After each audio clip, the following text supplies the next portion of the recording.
प्यारे साथियों, कैसे हैं आप लोग। उम्मीद करता हूं आप सभी लोग हेलो प्यारे साथियों, कैसे हैं आप लोग। उम्मीद करता हूं आप सभी लोग ठीक होंगे।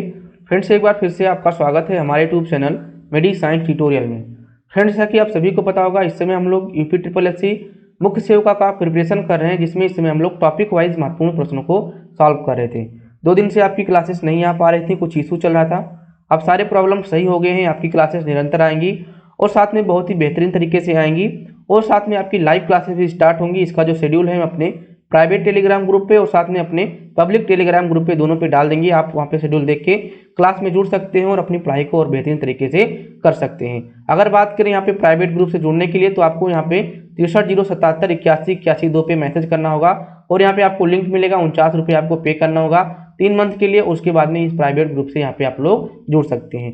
अगर आप इसके खास बात को जानना चाहते हैं, यानी कि टेलीग्राम की क्या खास बात है, तो हमारा कोई प्रीवियस लेक्चर देख लीजिए। वहाँ पे हमने बताया हुआ है कि इस लेक्चर की, इस हमारे जो प्राइवेट टेलीग्राम ग्रुप है उसकी क्या खासियत है। ठीक है, अगर आज के यहाँ पे प्रश्नों की बात करें तो यहाँ पे हम लोग आज बाल विकास के महत्वपूर्ण प्रश्न को सॉल्व करने वाले हैं।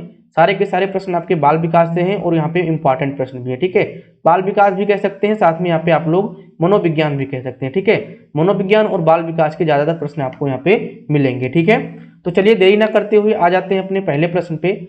अगर यहाँ पे फ्रेंड्स पहले प्रश्न की बात की जाए तो पहला प्रश्न यहाँ पे कुछ इस प्रकार से है कि निम्न में से कौन सा गुणसूत्र बच्चों के लिंग का निर्धारण करता है। यानी कि इनमें से कौन सा गुणसूत्र है जो आपके बच्चों के लिंग को निर्धारित करता है। तो देखिए, जो ऑप्शन दिया हुआ है यहाँ पे आपका एक RH दिया हुआ है, एक आपका केवल X दिया हुआ है, एक आपका केवल Y दिया हुआ है और एक आपका क्या दिया हुआ है, X और Y दिया हुआ है।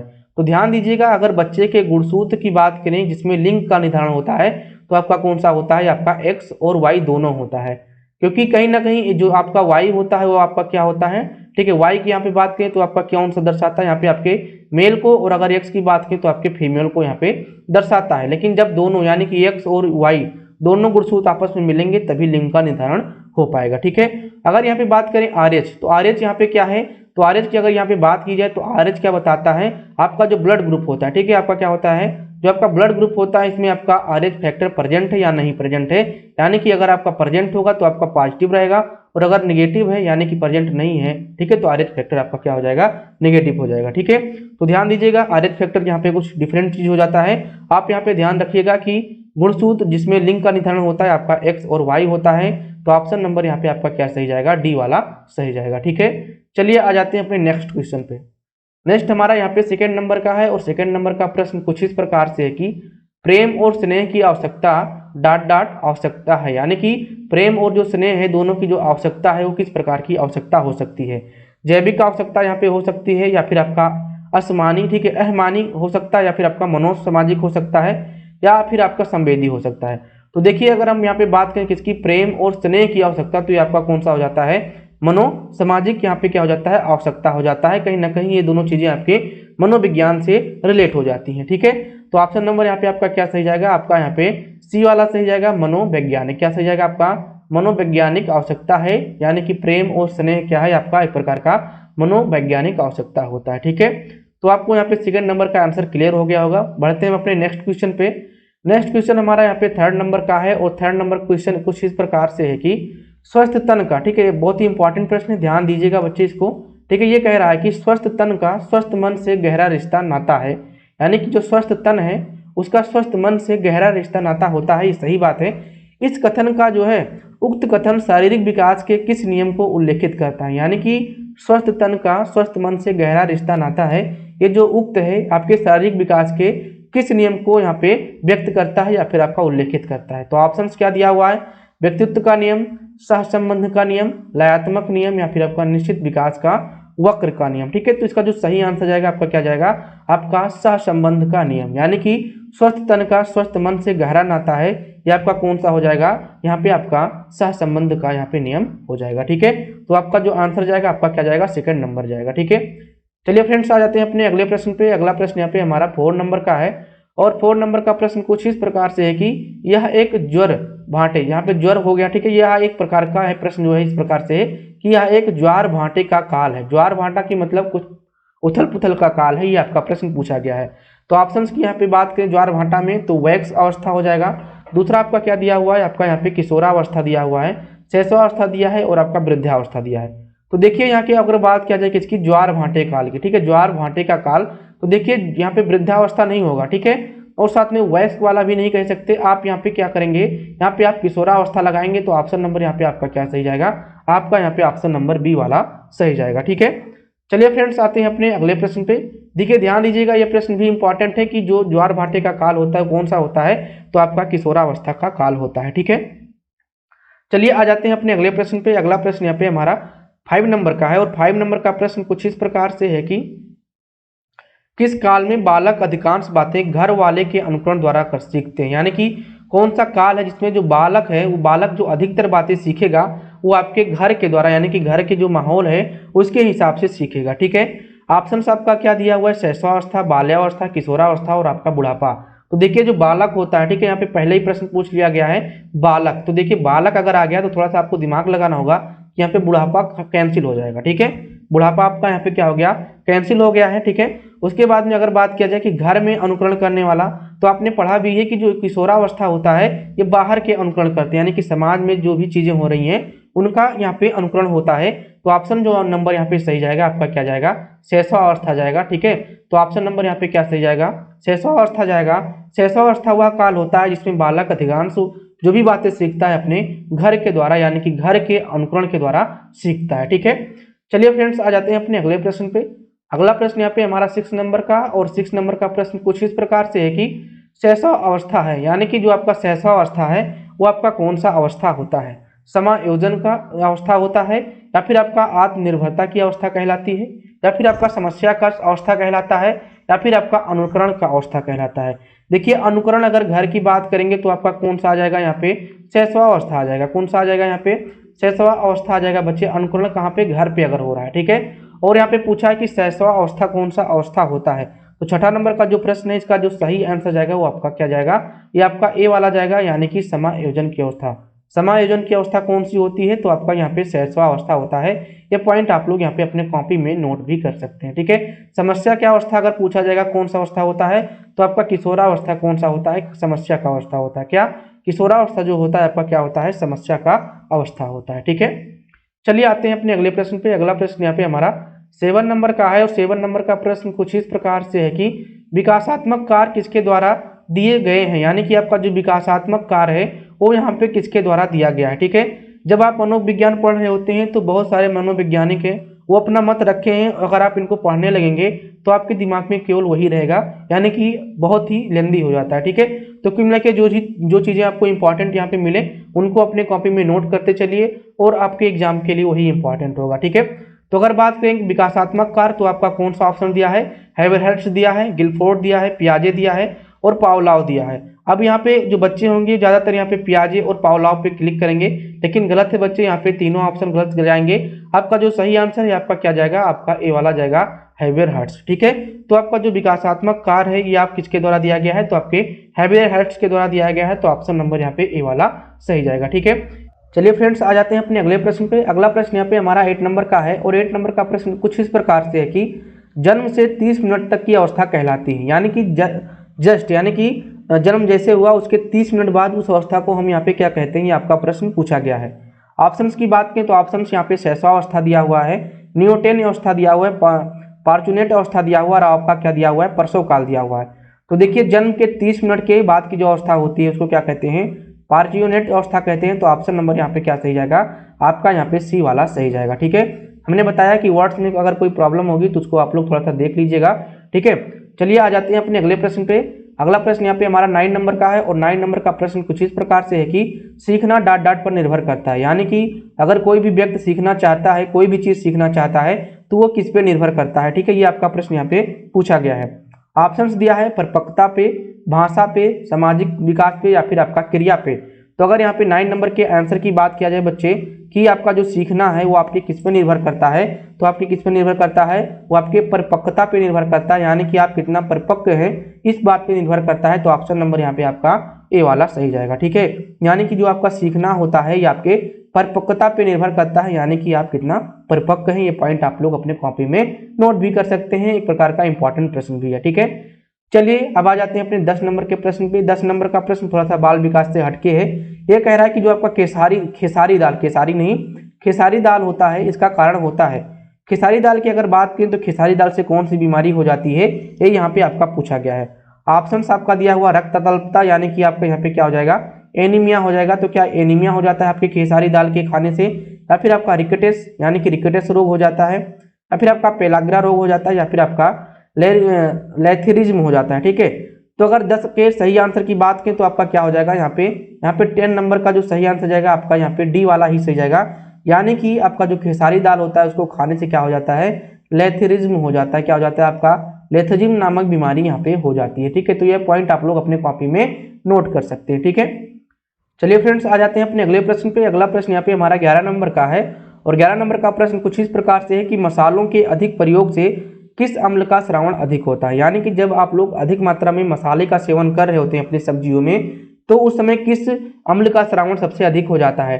तो ध्यान दीजिएगा, सबसे पहले यहाँ पे समझिएगा कि जो आपका भोजन होता है वो आपके जो आपका यहाँ पे ग्रास नली होता है, ग्रास नली के माध्यम से कहाँ पहुँचता है, आपके अमाशय में पहुँचता है। कहाँ पे आता है, आपके अमाशय में पहुँचता है, और अमाशय में आपका क्या यहाँ पे सिक्रीट होता है, आपका यहाँ पे HCl यानी कि हाइड्रोक्लोरिक अम्ल सिक्रीट होता है।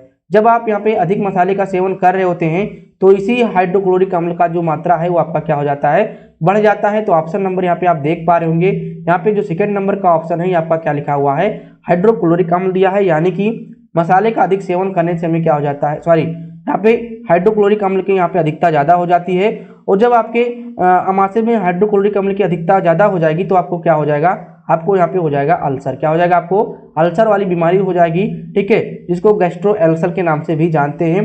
तो ऑप्शन नंबर यहाँ पे आपका सेकंड वाला सही जाएगा। ठीक है, चलिए आ जाते हैं अपने अगले प्रश्न पे। अगला प्रश्न यहाँ पे हमारा 12 नंबर का है, और 12 नंबर का प्रश्न कुछ इस प्रकार से है कि पाश्चुकृत दुग्ध की क्षमता की जांच की जाती है। यानी कि जो आपका पाश्चुराइजेशन मिल्क होता है, इस प्रक्रिया को किसने दिया था, तो आप समझ लीजिएगा कि लुईस पास्चर के द्वारा दिया गया था। किसके द्वारा, लुईस पास्चर के द्वारा दिया गया था। तो ये पॉइंट भी आप लोग यहाँ पे नोट कर सकते हैं।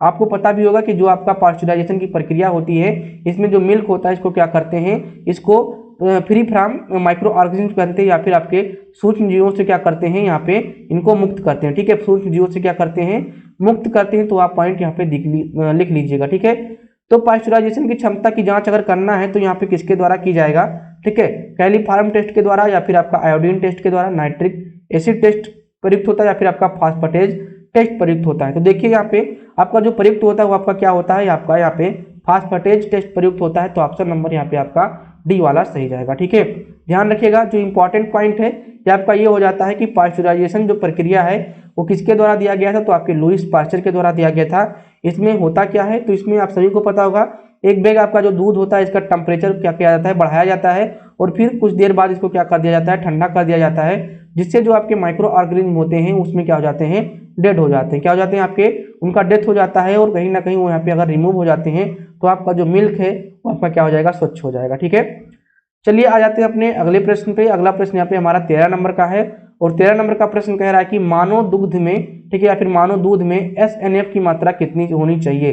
यानी कि आपका जो सॉलिड फैट होता है, ठीक है, सॉलिड फैट होता है वो आपके मानव दूध में कितना होना चाहिए, 8.5%, या फिर आपका 7.2%, या फिर आपका 6.5%, या फिर आपका 5.3%। तो इसका जो सही आंसर बच्चे जाएगा वो आपका क्या जाएगा, 8.5% यहाँ पे होना चाहिए आपके CNF का यहाँ पे क्या मात्रा, CNF का मात्रा कितना होना चाहिए, तो आपका यहाँ पे 8 कितना होना चाहिए, 5 होना चाहिए। ठीक है, सॉलिड यहाँ पे फैट होता है आपका। ठीक है, चलिए आ जाते हैं अपने अगले प्रश्न पे। अगला प्रश्न यहाँ पे हमारा 14 नंबर का है, और 14 नंबर का यहाँ पे प्रश्न कह रहा है कि निम्नलिखित में से किस अनाज के प्रति 100 ग्राम, ठीक है, कौन सा यहाँ पे अनाज है जो आपके 100 ग्राम में अधिक प्रोटीन होता है, ये आपका प्रश्न पूछा गया है। यानी कि जितने भी यहाँ पे ऑप्शन दिए हुए हैं उनमें से कौन सा यहाँ पे अनाज है जिसमें 100 ग्राम में, प्रति 100 ग्राम में सबसे अधिक प्रोटीन पाया जाएगा। ठीक है, तो ऑप्शन यहाँ पे क्या दिया है, गेहूं दिया है, बाजरा दिया हुआ है, ज्वार दिया हुआ है, आपका चावल दिया हुआ है। तो ध्यान रखिएगा, चावल में तो सबसे ज्यादा आपका क्या पाया जाएगा, कार्बोहाइड्रेट पाया जाएगा। क्या पाया जाएगा, आपको कार्बोहाइड्रेट पाया जाएगा। ठीक है, तो यहाँ पे ध्यान रखना कि जो आपका कार्बोहाइड्रेट पाया जाएगा किसमें, चावल में, और अगर यहाँ पे बात करें किसमें, गेहूं में, तो सबसे ज्यादा क्या पाया जाएगा, सबसे अधिक क्या पाया जाएगी, प्रोटीन पाया जाएगा। सबसे अधिक क्या पाया जाएगा बच्चे, तो यहाँ पे आपका सबसे अधिक क्या पाया जाएगा, प्रोटीन पाया जाएगा। तो ये पॉइंट आप लोग नोट करके रख लीजिएगा। तो ऑप्शन नंबर सही भी कौन सा जाएगा, आपका यहाँ पे गेहूं जाएगा, क्योंकि 100 ग्राम के मात्रा में आपका सबसे अधिक यहाँ पे क्या पाया जाएगा, प्रोटीन आपके गेहूं में पाया जाएगा। ठीक है, चलिए आ जाते हैं अपने अगले प्रश्न पे। अगला प्रश्न यहाँ पे हमारा 15 नंबर का है, और 15 नंबर का प्रश्न कुछ इस प्रकार से है कि मूंगफली को खराब करने वाला तत्व है, यानी कि जो मूंगफली है उसको खराब करने वाला यहाँ पे कौन सा तत्व हो जाता है। जो ऑप्शन आपके दिए हुए हैं, क्या दिया हुआ है आपका, ऑक्जेलेट दिया हुआ है, गाइट्रोजन दिया हुआ है, ठीक है, इसको नाइट्रोजन शायद होगा, ठीक है, नाइट्रोजन नहीं होगा तो गाइट्रोजन ही होगा, बच्चे देख लेना एक बार, अल्फा टॉक्सिन होगा या फिर आपका ब्यूटिलिज्म टॉक्सिन होगा। तो इसका जो सही आंसर जाएगा वो आपका क्या जाएगा, वो आपका सी जाएगा, यानी कि अल्फा टॉक्सिन होगा। जो आपका मूंगफली होता है वो खराब करने वाला जो तत्व होता है आपका क्या होता है, अल्फा टॉक्सिन होता है। तो ऑप्शन नंबर यहाँ पे आपका कौन सा सही जाएगा, सी वाला सही जाएगा, ठीक है। चलिए नेक्स्ट पे आते हैं। नेक्स्ट हमारा क्या है, नेक्स्ट का प्रश्न कह रहा है कि कम खर्च में भोजन संरक्षण सिखाने के लिए सबसे प्रयुक्त विधि कौन सी, यानी कि आप कोई परीक्षण दे रहे हैं उसमें कम खर्चा लगे और जो व्यक्ति है वो अच्छे से सीख भी जाए कि भोजन को यहाँ पे स्टोर कैसे करना है। तो यहाँ पे प्रश्न पूछा गया कि कौन सा ऑप्शन होगा जो कि कम खर्च में निपट जाएगा, ठीक है। भाषण के द्वारा सिखा सकते हो कि सामूहिक वार्तालाप, प्रयोगशाला विधि या आपका प्रदर्शन। तो देखिए इसका जो सही आंसर यहाँ पे जाएगा प्रदर्शन, यानी कि प्रदर्शन लगा के, ठीक है, प्रदर्शन लगाओगे और इसमें आप यहाँ पे फूड को क्या करोगे, प्रिजर्व करोगे और सिखाओगे, तो इसमें क्या होगा, बहुत सारे लोग सीख भी जाएंगे एक छोटे से स्टॉल के साथ, ठीक है। तो ऑप्शन नंबर यहाँ पे क्या सही जाएगा, आपका डी वाला सही जाएगा, यानी कि कम खर्च में कौन सा यहाँ पे विधि सबसे अच्छा रहेगा, तो आपका प्रदर्शन विधि सबसे अच्छा रहेगा, ठीक है। चलिए आ जाते हैं अपने अगले प्रश्न पे। 17 नंबर के प्रश्न को थोड़ा सा छोड़ देते हैं, इसमें थोड़ा सा कंफ्यूजन है। आ जाते हैं अपने अगले प्रश्न पे। अगला प्रश्न यहाँ पे हमारा 18 नंबर का है। 18 नंबर का प्रश्न कह रहा है कि खमीर व जीवाणु को समाप्त करने हेतु निम्न में से कौन सा प्रभावी है, यानी कि खमीर व जीवाणु को समाप्त अगर करना है तो यहाँ पे किस प्रकार के आप यहाँ पे केमिकल का उपयोग करेंगे, ठीक है। अगर अपने खमीर या फिर जीवाणु को समाप्त करना है तो निम्न में से कौन सा प्रभावी होगा, ठीक है। सार्बिक एसिड या फिर आपका सोडियम बेंजोएट या फिर आपका एसिटिक एसिड या फिर आपका प्रोपियोनिक अम्ल। तो इसका जो सही आंसर जाएगा बच्चे वो आपका क्या जाएगा, सोडियम बेंजोएट। सोडियम जो बेंजोएट होता है इसको कहीं ना कहीं आप संरक्षण के रूप में उपयोग करते हैं और आपकी ये खमीर और जीवाणु को क्या कर देता है, किल कर देता है। इस प्रक्रिया को क्या कहते हैं, तो इस प्रक्रिया को स्टेरिलाइजेशन यानी कि निर्जीवीकरण, ठीक है, ध्यान रखना, ठीक है, स्टेरिलाइजेशन या फिर आपका निर्जीवीकरण, ठीक है। तो इस प्रक्रिया को निर्जीवीकरण भी कहते हैं और इसमें आप क्या उपयोग कर रहे हैं, यहाँ पे सोडियम बेंजोएट का उपयोग कर रहे हैं, ठीक है।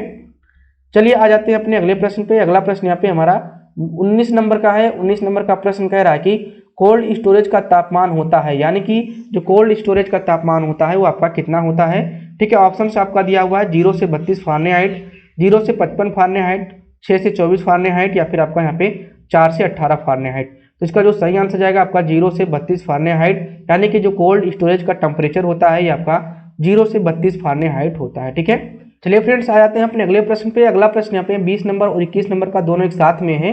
20 नंबर का प्रश्न कुछ इस प्रकार से है कि स्तनपान नहीं करना चाहिए। देखिएगा यहाँ पे स्तनपान नहीं होगा, यहाँ पे क्या होगा, आपका स्तनपान होगा, यानी कि यहाँ पे ब्रेस्ट फीडिंग होगा, ठीक है, ब्रेस्ट फीडिंग, ठीक है। तो स्तनपान नहीं करना चाहिए जब माँ कार्य में व्यस्त हो, यानी कि किसी कार्य में व्यस्त हो, या फिर आपका माँ सो रही हो, या फिर आपका माँ संक्रामक रोग से पीड़ित हो, या फिर आपका रात में जब शिशु सो रहा हो। तो देखिएगा स्तनपान कब नहीं करना चाहिए, स्तनपान संक्रामक रोग से जब माँ पीड़ित हो तब नहीं करना चाहिए, यानी कि माँ को कोई बीमारी हो गया है और ऐसी बीमारी है, ठीक है, कोई बीमारी मत कहिएगा, यहाँ पे ऐसी बीमारी है जो कि क्या है, आपका कम्युनिकेबल है, क्या है, आपका कम्युनिकेबल डिजीज है। उन केस में आपको क्या होना चाहिए, इस समय स्तनपान नहीं करना चाहिए, नहीं तो जो मदर होगी, ठीक है, मदर से बच्चे में आने का जो बीमारी है वो खतरा बहुत जल्दी हो जाएगा, ठीक है, यानी कि बेबी में वो जो खतरा है वो आपका बढ़ जाएगा, ठीक है। इन केस में जो ब्रेस्ट फीडिंग है वो नहीं करना चाहिए, किस समय, संक्रामक रोग के समय नहीं करना चाहिए। तो ऑप्शन नंबर यहाँ पे आपका कौन सा सही जाएगा, आपका सी वाला सही जाएगा, ठीक है।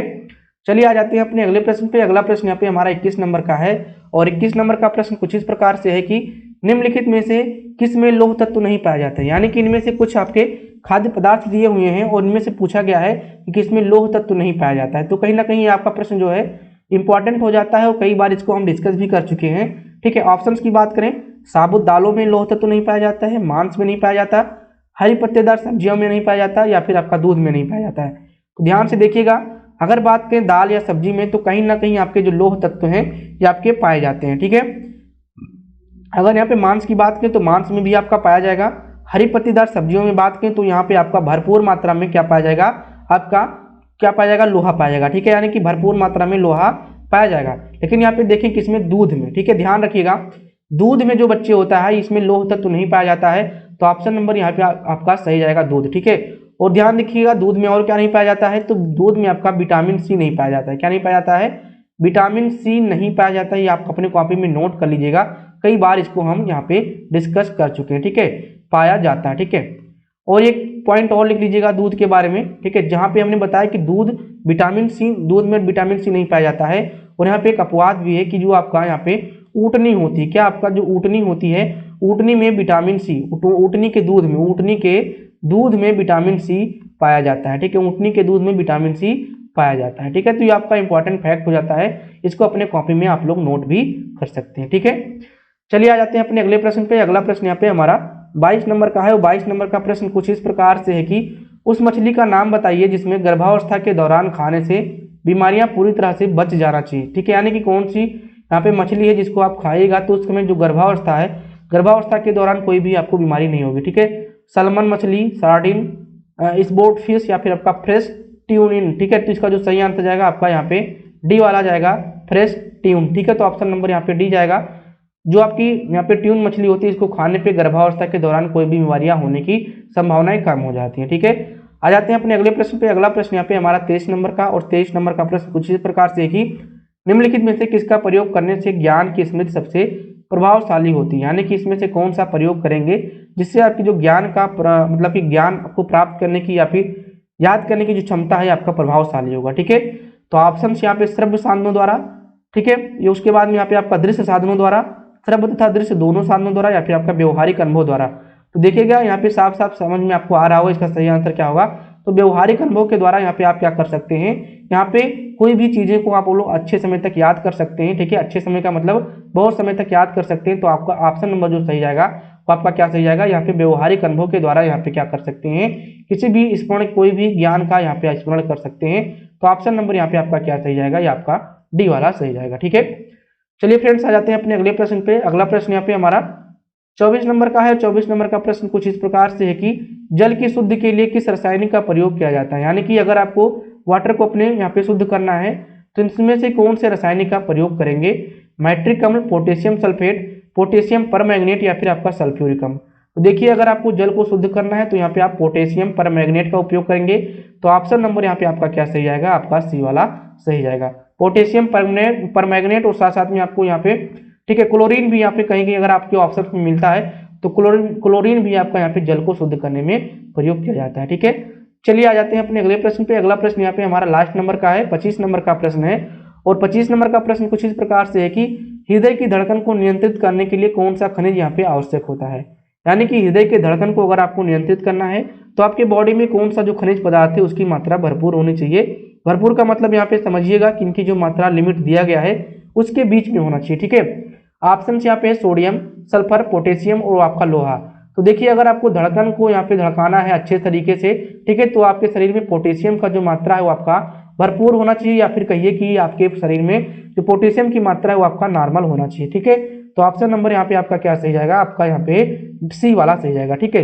लोहे की बात करें तो लोहा आप सभी को पता होगा, लोहा जब आपकी बॉडी में रहेगा तो आपकी हीमोग्लोबिन का फॉर्मेशन होगा, ठीक है। इसका फॉर्मेशन होगा, आपके हीमोग्लोबिन का फॉर्मेशन होगा।